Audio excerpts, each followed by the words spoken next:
महंगा पड़िला डाक्तरों को अशालीन व्यवहार गिरफ हेले पारलाखेमुंडी नवोदय विद्यालय नवम श्रेणी छात्री मृत सौदामिनी रईत मां संज्ञानी रईत।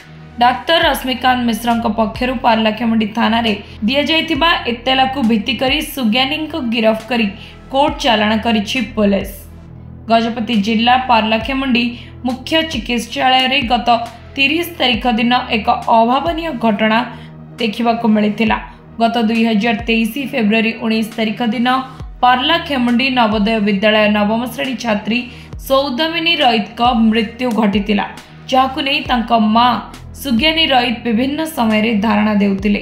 गत जनवरी 30 तारिख दिन घटना पोस्टमार्टम रिपोर्ट भूल थिबा अभियोग करी सौदामिनी मां सुज्ञानी पोस्टमार्टम करिथिबा डाक्तर रश्मिकांत मिश्र कार्यरत थिबा समय चैम्बर रे पसी अश्लील भाषा रे गाली गुलज करने सह धस्ताधस्ती करथिले जहां नहीं डाक्तर रश्मिकांत विभागीय कर्तृपक्ष को जणाइबा सह पुलिस को जणाइथिले।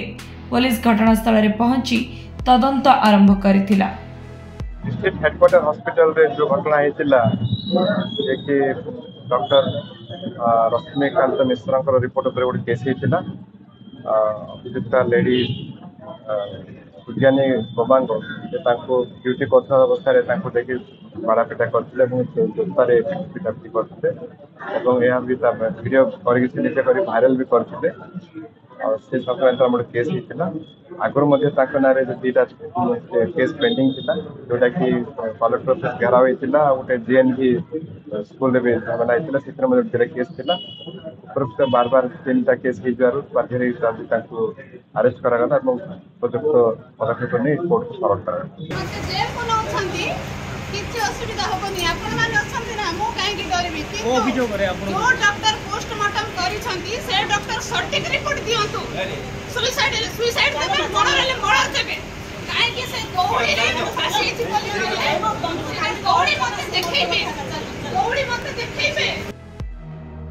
यह घटना एबे क्राइम ब्रांच तदंत करुथुबा बेले एबे एभली घटना समस्त को आश्चर्य करिथिला।